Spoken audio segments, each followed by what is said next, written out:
Boa tarde, bom dia, boa noite.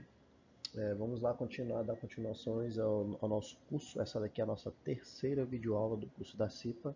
Nós ainda teremos mais uma videoaula para finalizar. Vamos recapitular o que nós estudamos até aqui. Nós fizemos uma introdução com uma história sobre de como e quando surgiu a CIPA. Falamos sobre a OIT, falamos sobre alguns conceitos básicos sobre acidente. Também falamos um pouco sobre EPIs, uso de EPI, já no final da aula 2. E a partir de agora nós vamos nos aprofundar um pouquinho mais no mapa de risco. Já vimos alguns tipos de riscos anteriormente, agora a gente vai se aprofundar um pouco sobre o mapa de risco e daremos continuidade também a outros assuntos, tá bom? Lembrando, senhores, que vocês devem ler a apostila e assistir às videoaulas, tá ok? Então leiam a apostila, assistam às videoaulas e nós vamos marcar, agendar a prova para que os senhores possam estar realizando aí. Então, vamos lá, dar continuidade. Então vamos lá falar um pouco sobre a investigação e análise do acidente, que por lei é atribuição da CIPA, tá bom? Isso está lá na NR 5.516. E diz o seguinte: participar em conjunto com o SESMIT. Quem é o SESMIT da empresa? O SESMIT, essa frasezinha aí significa Serviço Especializado em Segurança e Medicina do Trabalho, tá bom? Ou seja, o SESMIT da empresa é o técnico de segurança do trabalho, médico do trabalho, engenheiro do trabalho e áreas afins, tá bom? Onde houver ou com o empregador, da análise das causas das doenças e acidentes de trabalho e propor medidas de soluções de problemas identificados. Bom, e como é que a gente analisa isso? Qual é a ferramenta que nós podemos utilizar para saber aonde que está o perigo? Né? É por meio da inspeção de segurança, né? Fazendo o checklist. Como, por exemplo, nós da empresa Taiyang do Brasil, nós trabalhamos com máquinas e todas as máquinas precisam fazer o checklist. Tem máquina que se faz checklist diariamente, tem máquina que se faz checklist semanalmente, mensalmente e assim por diante. Por exemplo, eu faço inspeção nos extintores. Todo mês eu vou em todos os extintores verificar se está tudo certinho, se não foi rompido o lacre, se ele está cheio, se está vazio, se ele precisa ser substituído, se ele está com prazo de validade certinho, né? Para que quando houver um sinistro, aquele extintor possa estar pronto para ser usado, tá ok? E ocorre de muitas das vezes eu estar fazendo inspeção e encontrar o extintor com o lacre rompido, vazio, alguém por lá por brincadeira foi lá e acabou rompendo o lacre, esvaziou todo o conteúdo que tinha no extintor, entendeu? Muitas das vezes tem um extintor de CO2 que ele faz um barulho e joga uma fumaça, né? Aquela fumaça vai desaparecendo. E os colegas acham que aquilo é brincadeira, né? Então acabam usando isso, apontando para outro colega e acionando o extintor. E o prejuízo que nós temos referente a isso é se houver um sinistro, um incêndio, nós não estaríamos preparados para fazer o combate direto, né? Por isso que é importante fazer as inspeções, tá bom?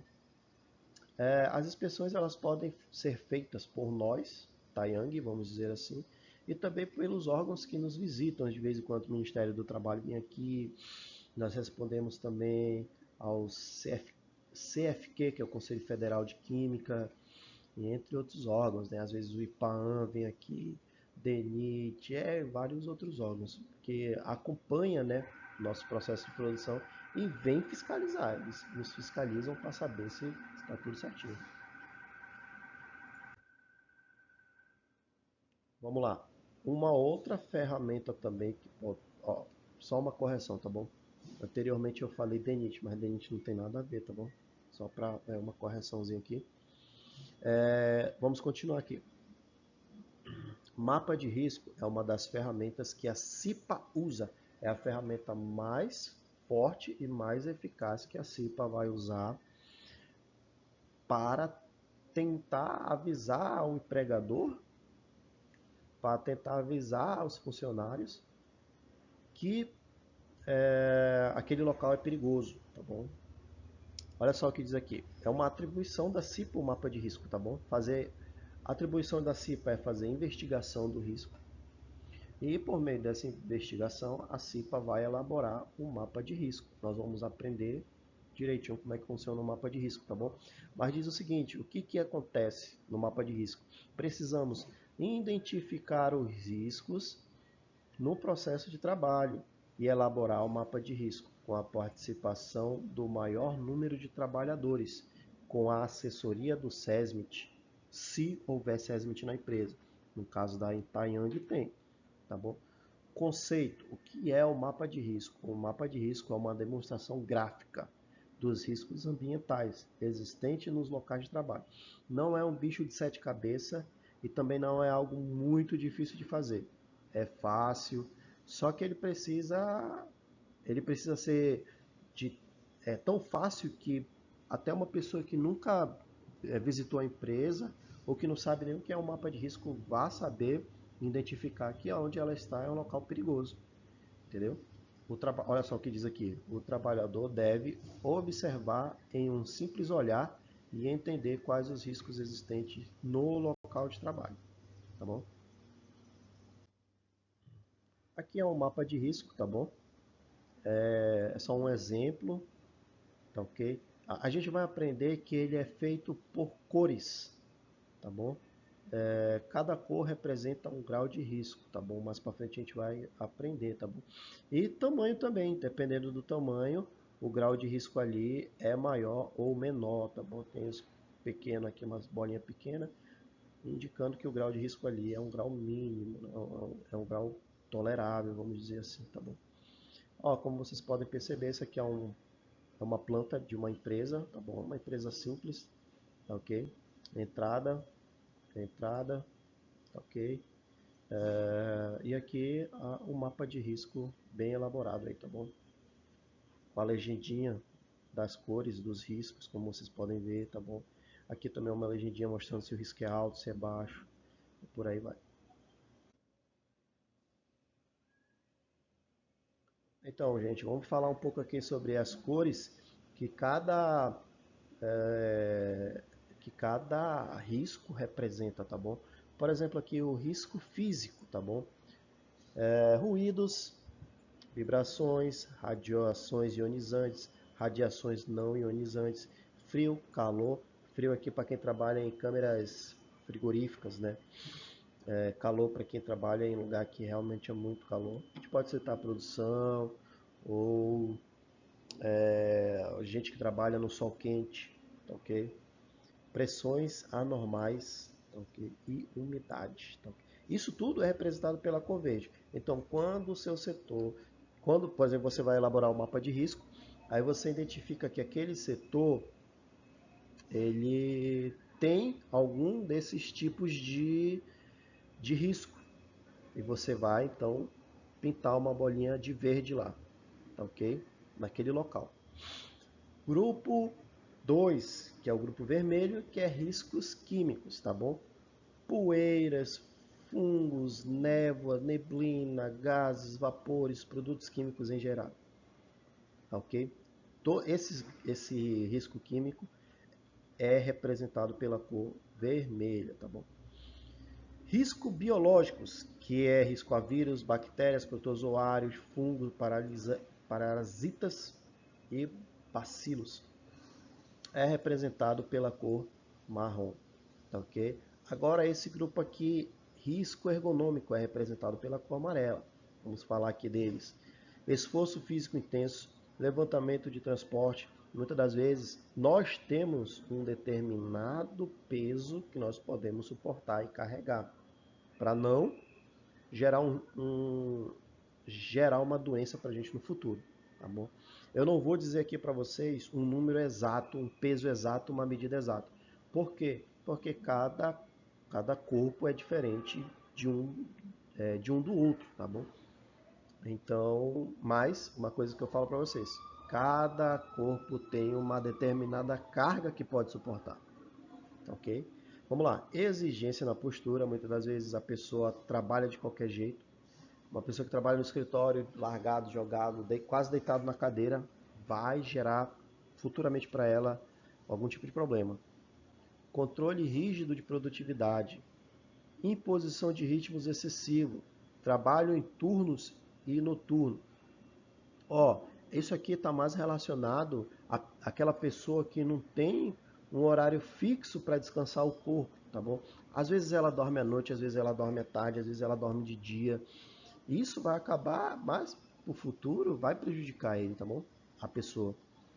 Jornadas de trabalho muito prolongadas, monotonia e repetitividade, tá ok? Muitas das vezes aquela função que é uma função monótona, ela acaba lhe trazendo aí um risco que a gente vai falar psíquico, né? Você fica naquela monotonia e isso te prejudica também, tá bom? Outras situações que causam estresse físico ou psíquico, tá bom? Só para que vocês entendam, a norma que ampara os riscos ergonômicos é a NR17, que sofreu alteração, já foi feita a audiência pública e vai ser adicionado itens relacionados a questões psiquiátricas, tá bom? Porque o que acontece? O trabalho às vezes é estressante. Quais tipos de doença você pode ocasionar no seu trabalho quando ele é muito estressante, né? Uma depressão. Isso que eu vou falar aqui acontece muito. A pessoa cria a síndrome do pânico no trabalho. E muitas das vezes ela não tem uma doença física, mas ela tem uma doença mental. Então ela se afasta, né? O INSS também ampara esse tipo de doença, tá bom? E é uma doença que vem crescendo bastante. Posso dizer isso para vocês, tá bom? É por isso que essa CIPA, a partir de agora, nós vamos falar do agente causador desse estado psíquico, né? Que muitas das vezes é o assédio, tá bom? Vamos passar um pouco mais para frente e falar sobre isso, tá bom? Talvez na próxima videoaula. O grupo azul, vamos lá, riscos de acidentes, que é representado pela cor azul. Arranjo físico inadequado, máquinas e equipamentos, ferramentas inadequadas e defeituosas, iluminação inadequada, eletricidade, probabilidade de incêndio ou explosão, armazenamento inadequado, animais peçonhentos ou outras situações de risco que poderão contribuir para a ocorrência do acidente. Ok? Ó, um outro ponto referente ao mapa de risco que eu gostaria de frisar para vocês é o seguinte: é o tamanho aí da bola, do círculo, né? Vamos chamar de círculo, tá bom? Quando o círculo é pequeno, o risco é pequeno também. Círculo médio, risco médio. Círculo grande é porque tem uma grande probabilidade de acontecer um acidente, tá bom? Aí, medidas deverão ser tomadas referente ao grau de risco, tá bom? O que a gente pode fazer para que esse círculo se torne um médio no próximo mês, vamos supor que, nós vamos usar o EPI certinho, nós vamos colocar mais EPCs, nós vamos fazer, montar um guarda-corpo, nós vamos limitar o acesso de pessoas àquele local, entre várias outras medidas, tá ok? Gente, este aqui já é um mapa de risco um pouquinho elaborado, mais elaborado porque foi usado ferramentas de análise mais precisas, como por exemplo, como será que eles identificaram que esse setor, o grau de ruído é muito grande? Eles colocam aqui o número exato, 104. Eles usaram um medidor de ruído para saber que aquele setor tem um grau de risco muito grande para ruído, tá bom? Você pode perceber aqui que a legenda mostra que é um risco grande, tá ok? Assim como o esforço repetitivo também, ó, a legenda mostra que o esforço repetitivo aqui é grande, tá bom? Eu não consigo aqui, eu não sei identificar aqui, gostaria que vocês pudessem me ajudar aí, se essa bolinha aqui é um grau de risco grande ou se ela é um grau de risco médio, tá bom? Mas essa daqui com certeza é um um grau de risco pequeno à poeira vegetal. Tá ok? Muito bem, dando continuidade aí a nossa aula, tá bom? Essa aula 3. Nós vamos falar sobre as ISTs, que são infecção sexualmente transmissíveis, tá bom? Em específico, vamos falar sobre a AIDS, tá bom? É uma das atribuições da CIPA, tá bom? Tá lá no item 5.16 da NR5 e diz o seguinte: e nós bistante, essa palavra é meio difícil, haver diminuir as mortes em decorrência da AIDS. A obrigatoriedade das campanhas no âmbito do trabalho, através da ICIPA, conforme descreve o item 5, tá bom?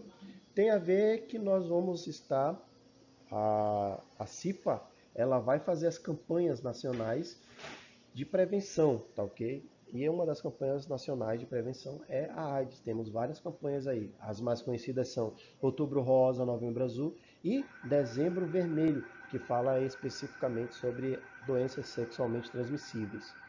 Ok? Vamos lá, dando continuidade. Eu sempre gosto de trazer algumas estatísticas que mostram um pouco da realidade, da onde a gente vive, do nosso planeta, do Brasil, do estado, e para impactar mesmo a aula, tá bom? Esse é o propósito principal das estatísticas. Quando eu trago uma estatística para as minhas aulas, eu quero impactar, tá bom? Vou pegar aqui, essas estatísticas aqui, tá bom? Elas são tiradas recentemente direto do site aí das Nações Unidas, tá bom? Só vou citar um pouco sobre essa daqui, tá bom? Olha só, 84 milhões de pessoas foram infectadas desde o início da epidemia, tá bom? Eu queria só receber pelo menos R$ 1 de cada uma dessas pessoas aqui, ó. Imagina aí, 84 milhões de reais, né? Mas infelizmente é uma realidade bem triste, tá ok? Porque as pessoas não se previnem, né? Então acaba aumentando a estatística, né? Entrando para a estatística e é alarmante, né? Chega a ser alarmante. Vamos para mais estatísticas. Pessoas vivendo com HIV, tá bom? Em 2021 haviam 38 milhões de pessoas. É bastante, né? Olha só uma outra estatística bastante alarmante. Cerca de 5,9 milhões de pessoas não sabem que vivem com HIV, tá bom? Não sabem que viviam, né? Vamos dar continuidade. Mortes relacionadas à AIDS, tá bom? Houve uma redução de 68% nos casos de pessoas que morrem com AIDS. Antigamente, logo no início da epidemia, quem tinha AIDS já estava predestinado ali a morrer. Hoje não, hoje as pessoas vivem com o vírus, tá bom? E tem uma vida normal, tá ok? Olha só, desde 2010 foi reduzido em 57% entre as mulheres e meninas e 47% entre os homens e meninos. Meios de prevenção. Lembrando, gente, que por incrível que pareça, o maior entre homem, mulher, adolescente, tudo mais, os homens são os que mais se infectam com HIV, tá bom? E eles são também os que mais transmitem HIV, tá ok? Por que essa estatística é tão grande relacionada a homens? Porque o homem tem aquela cultura de não se cuidar, não vai no médico, não recebe orientações, acha que tem saúde para tudo, então ele acaba entrando nessa estatística aí porque ele não se cuida, tá ok? Meios de prevenção. Olha só, a melhor forma de prevenir ainda é a camisinha. Não existe um outro meio mais eficaz que esse, tá bom? A melhor forma de prevenção à AIDS é o uso da camisinha em todas as relações sexuais. O preservativo feminino e masculino pode ser encontrado no supermercado, farmácia e drogaria, mas também são distribuídos gratuitamente em postos de saúde e campanha de prevenção à AIDS pelo governo, tá bom? Vamos lá, outras medidas de prevenção, tá bom? Utilizar sempre o preservativo em todas as relações, mesmo as orais, tá ok? Utilizar luva e material somente esterilizado. E você tem que usar luva quando você for mexer com alguma coisa de sangue, secreção, entre outros, tá ok? Não compartilhar seringas. Se você fez uso da seringa, imediatamente descarte. Tá bom? No caso da mãe ser HIV positivo, o bebê ele não é amamentado, tá bom? É feito de uma outra forma. É muito importante ter estes cuidados sempre, mesmo que a pessoa já seja vírus, já seja portadora do vírus, tá bom? Para evitar a recontaminação e dificultar ainda mais o tratamento, tá bom? Essa é uma doença que um dia vai ser erradicada? Não sabemos, tá ok? Mas essa infecção, até falei errado, doença, mas é uma infecção, tá bom? Não sabemos se um dia essa infecção vai ser erradicada, mas o fato é, tem que se proteger. Homem, mulher, adolescente, tem que se proteger, tá bom? E das ferramentas mais eficazes é o uso da camisinha. Encerramos por aqui a nossa terceira videoaula. Eu espero que vocês tenham aproveitado bastante o conteúdo. Leiam a apostila. Ler a apostila é um dos itens indispensável para a obtenção de nota. E vai ter muita pergunta que não tem no slide, somente na apostila. Então você também tem que estudar as apostilas, tá bom? A apostila do curso. Tá bom? Eu espero que até então, até aqui, o curso da CIPA esteja sendo proveitoso para você, tá bom? Vou encerrar essa terceira videoaula e a próxima videoaula vem com um tema aí bastante intrigante, né? E que eu tenho certeza que vocês vão gostar do tema e eu vou tentar abordar de uma forma bem clara e vai ser bem legal. Então, até o próximo.